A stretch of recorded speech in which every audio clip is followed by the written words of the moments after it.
Assalamualaikum warahmatullahi wabarakatuh. Bismillahirrahmanirrahim. Wa yajibu jeung wajib pihakihim dina hakna para rasul alaihi wassalatu wassalam. Naon al-amanatu sifat amanah. Wadiduha sedang adil lawanan sifat amanah. Eta al-khiyanatu sifat khiyanah. Wa dalilu sedang adi dalilna ala zalika karena itu sifat amanah. Eta annahum sanyanya para rasul. Lau khanu lamun khiyanat para rasul.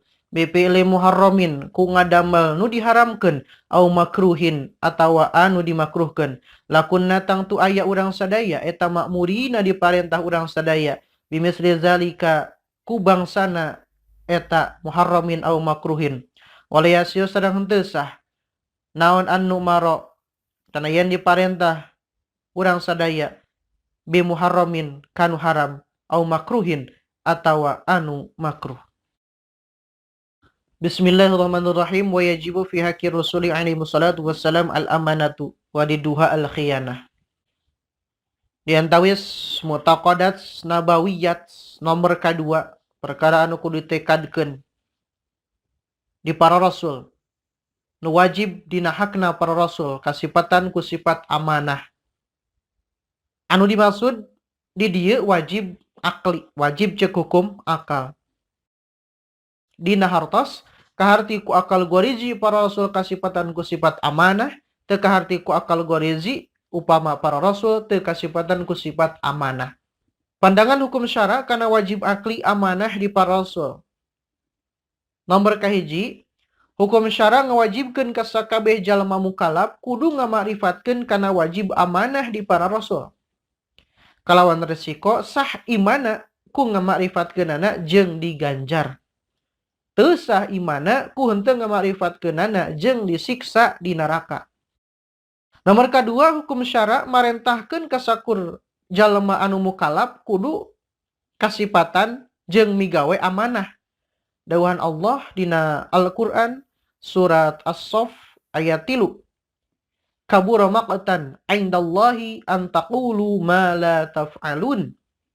Anu hartosna kacida gedena bendu Allah yen ngaromong maraneh kabeh kana perkara anu tara dipigawe ku maraneh.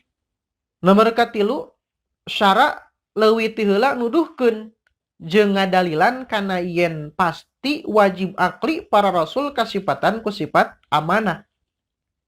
Sakumaha engke dipayun dina dalil nakli. Salajengna harti amanah ayat 3. Nomor kahiji aya amanah ceuk tauhid. Nyaeta pamolah manah dawuh moal sulaya tina parentah Allah jeung moal ngalakonan larangan Allah sehingga ngajadikeun uswah hasanah kalawan tuturkeuneun. Ieu anu dimaksud amanah ceuk tauhid anu jadi sifatan para rasul. Nomor kedua aya amanah ceuk fikih. Tanggung jawab kana beban anu keuna ka pribadina. Seperti jalma anu kapihapean mulangkeun kana pihapeanana. Nomor katilu aya amanah ceuk lugot, nyaeta kadar-kadar meunang kapercayaan.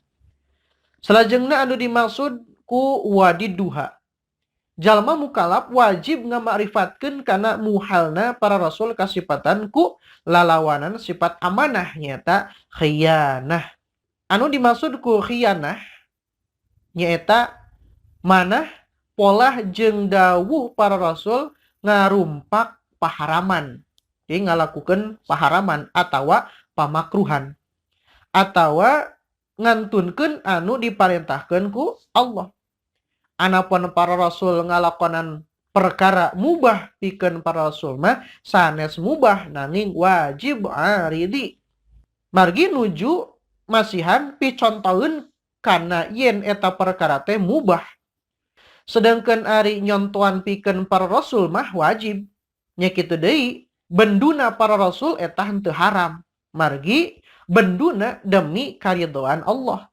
Benduna dina hak. Ya sifat amanah di para rasul lain wungkul geus diangkat rasul nanging sok sanaos alit keneh. Samemeh diangkat rasul parantos ngamiliki sifat amanah.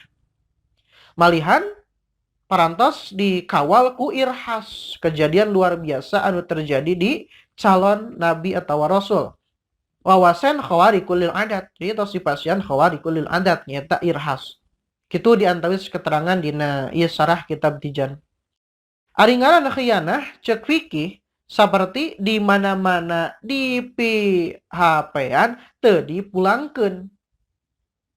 Hukumna haram. Serta keasup sebagian khianah cek aqaid, maka pimuhalin aya di para rasul. Muhal para rasul ngagaduhan sifat khianat. Khianah cek lugot teu beunang dipercaya. Khianat cek lugot mah. Hukumna cek fikih haram atau mustahil ayana di para rasul. Anapun para rasul merangan kafir eta henteu kaasup kana kolom khianah cek lugot anu diharamkeun ku fikih. Sabab eta mah dina hak di bawah perintah Allah Subhanahu wa taala. Salajengna wa dalilu ala zalika annahum law khanu bi fi'li muharramin aw makruhin ilah. Ari dalil anu nuduhkeun kana wajib akli sifat amanah di para rasul eta kieu. Nomor kahiji, upama para rasul khianat ku migawe anu diharamkeun atawa nu dimakruhkeun. Nomor kedua, pasti urang sararea diparentahkeun kudu migawe haram atawa makruh sabab diwajibkeun nuturkeun ka para rasul.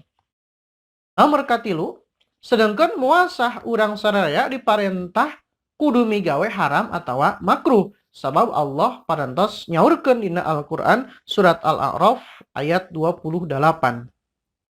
Qul innallaha la ya'muru bil fahsya. Artina saestuna Gusti Allah moal marentahkeun kana kagorengan. Dina hartos haram makruh khilaful aula. Upama nomor 3 pimuhaleun wujudna nyata nu tadi teh ya. Sedangkan muasah urang sararea diparentah kudu migawe haram atau makruh, maka atuh anu ngadatankeun kana nomor 3 nyaeta nomor kahiji jeung kadua tadi teh ya. Muhal piwujudeunana, sedangkan upama muhal nu kahiji pasti tumetep wajibul wujud nyata lalawananana nyata sifat amanah di para rasul. Ieu pisan nu diseja ku dalil. Susunan dalil kalawan bahasa Arab perjalanan nanti kias istisna muttasil.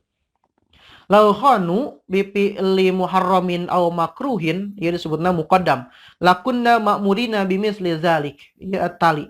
Wa hadza tali batilun. Walamma batala tali batalal muqaddam. Walamma batalal muqaddam sabata naqiduhu wa huwa ainul mudallal. Wa yajibu lahu al-amanah. Maka wajib ka para rasul sifat amanah. Artina kapercaya. Mustahil para rasul khianah. Artina ngabohongkeun sulaya.